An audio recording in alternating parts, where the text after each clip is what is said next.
সংবিধানের পক্ষ থেকে এবং আমার ব্যক্তিগত পক্ষ থেকে ধন্যবাদ এবং কৃতজ্ঞতা জানাচ্ছি।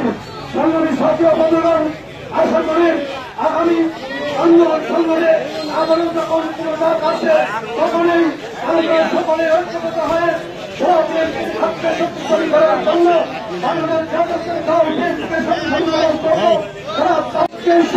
মুক্ত করেছি, এদেশকে প্রতিবাদ মুক্ত করেছি।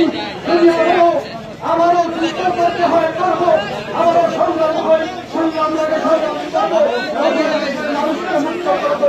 ইনশাআল্লাহ আমরা এদেশের স্বাধীনতা মানুষকে মুক্ত করবো, এদেশের গণতন্ত্র ফিরে আনবো, এদেশের সুযোগ অধিকার ফিরে আনবো। আমি সকলকে আজকের মতো ধন্যবাদ জানিয়ে এবং উত্তরান্তর সফলতা কামনা করেন আমি আমার সংযুক্ত বক্তব্য অনুসরণ করছি এবং আজকের মতো এই বিক্ষোভ এখানে সমাপ্তি ঘোষণা করছি। ধন্যবাদ সবাইকে।